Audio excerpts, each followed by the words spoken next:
So where do we come from? That's what I want to address in this piece. Because it's to do with creation myths. Who are we? What are we? And that has a profound effect on the way we see ourselves or the way we feel about ourselves.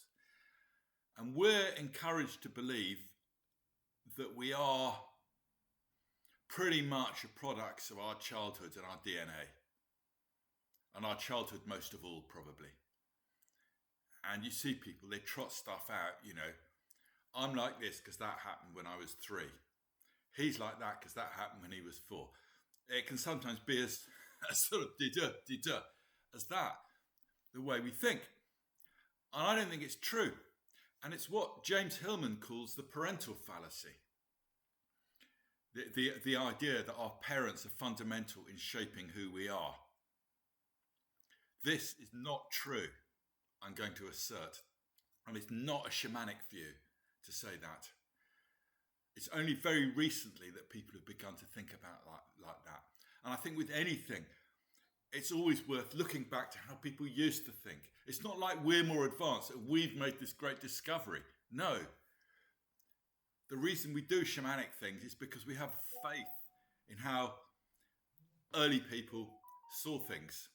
Sorry, I've just been messaged on WhatsApp and that's thrown me off slightly.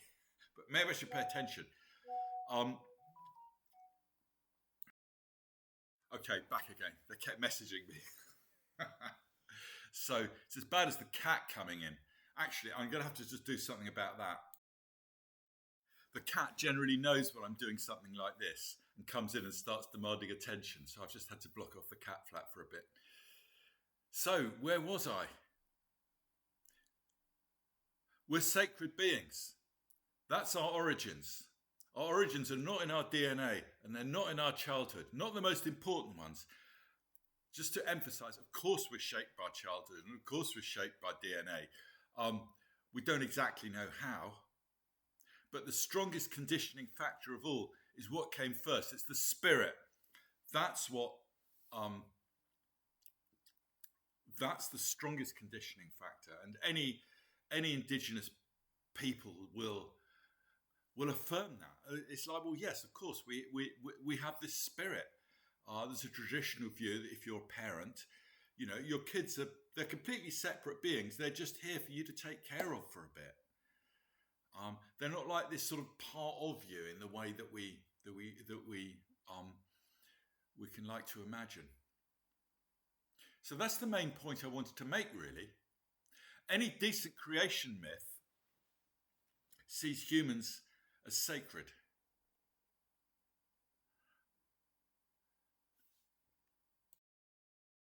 I was just looking something up. There's a guy called Jim Dumont, Dumont. I was given his name by my friend Carmen, who lives in Canada. She's Ojibwe, and he if you look him up on YouTube, Dumont, he tells a creation myth, and it's what I'm going to learn and I'm going to tell.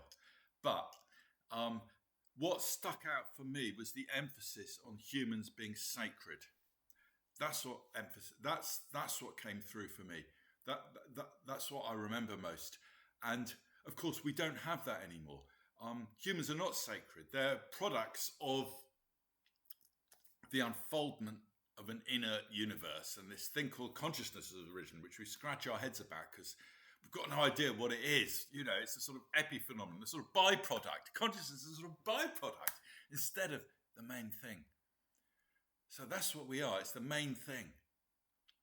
And any decent creation myth sees humans as sacred. I mean, in Christianity, we're created in the image of God, aren't we?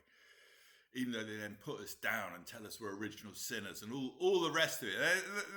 They then sort of take most of it away, don't they?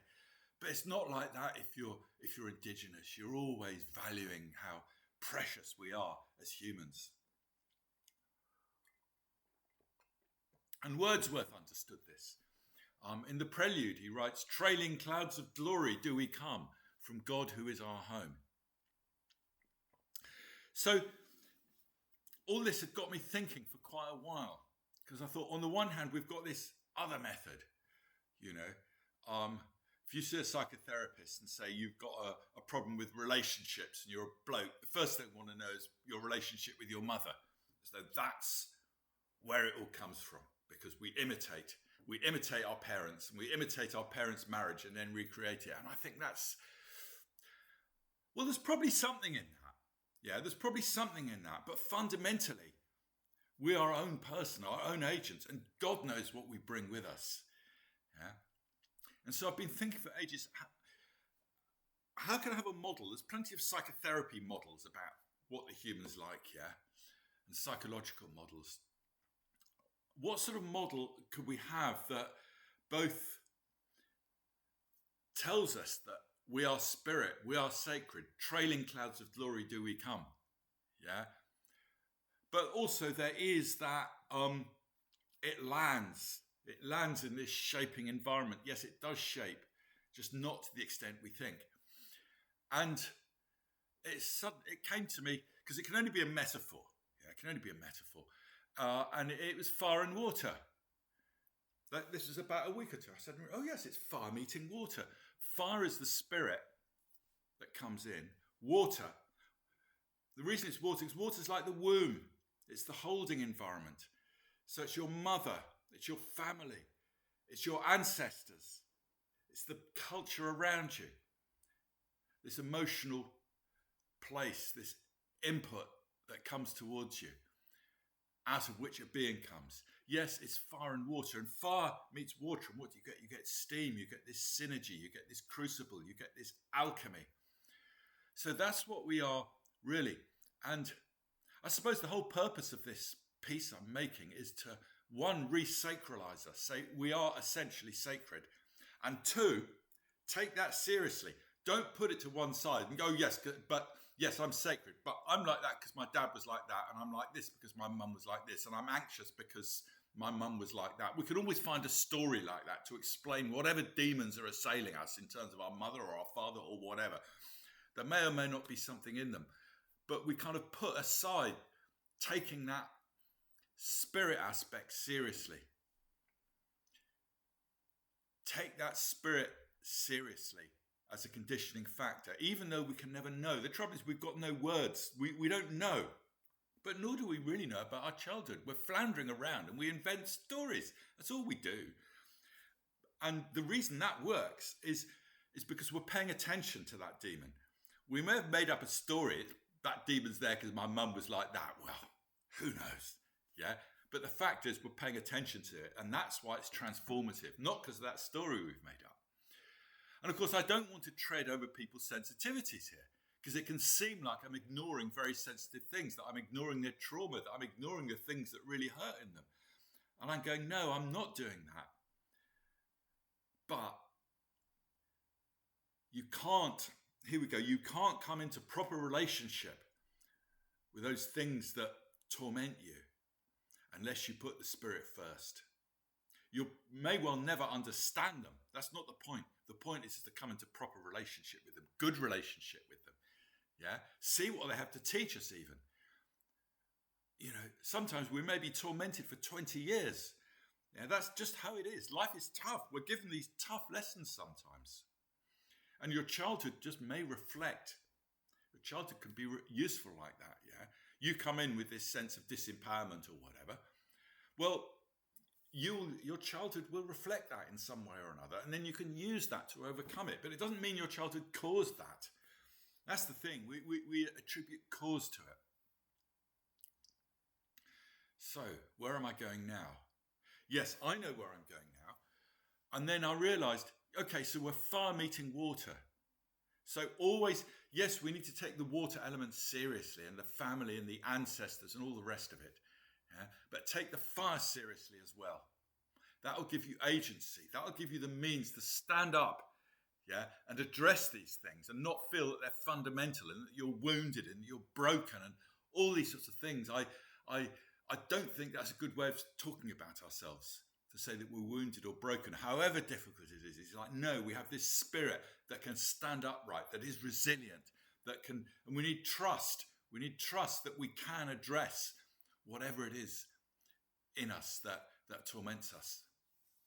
and that there's something to be found in it. There's gold to be found. This is the dragon guarding its riches.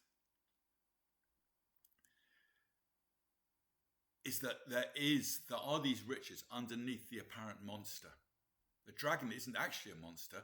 It's more like you've got to earn those riches. And to get there first, you've got to be burnt up in his flames. And then you've earned the riches. But he's got his eye out. He's not going to let you just come in and do a smash and grab raid on the other world, as you could put it. No, you've got to earn it. And it's hard work. It's difficult. And would we want it any other way?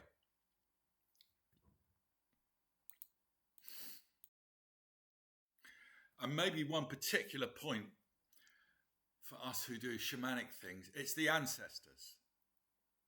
And of course, they gave us life. And who they were and how they were continue to influence us. And those ancestors, well, they're whoever came before. And that may have affected us negatively as well as positively. And it's good to have a sense of all of that. But here we go. It's the same with the childhood. Don't overemphasize the ancestral thing. Yeah? Take it into account. But don't think that because, this is this really is sensitive territory. I don't know how to put this one.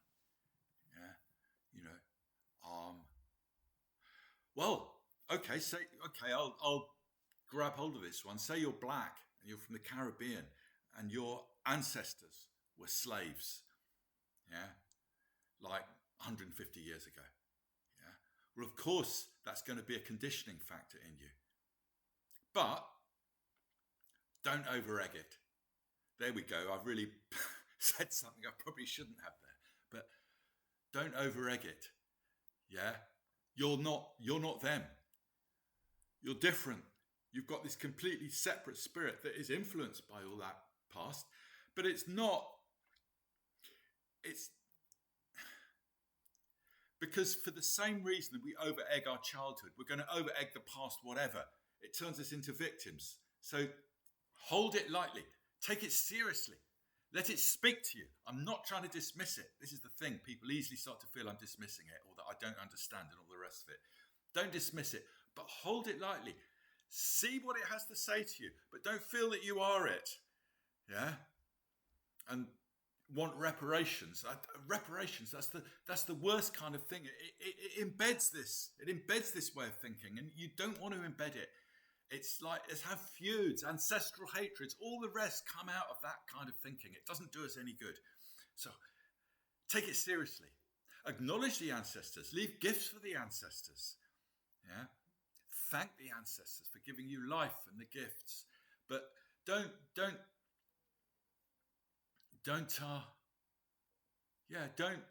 hold it lightly at the same time.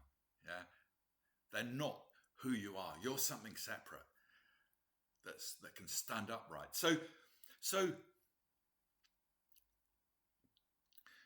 and in a way, there was an obvious connection I wasn't making, which is with the medicine wheel, to do with fire and water. It tells us in the first place, if I'd started at the medicine wheel, I'd have got there quicker. And I've written a whole book on the medicine wheel. So what happens in the medicine wheel? Well, the one I use, we come in as fire.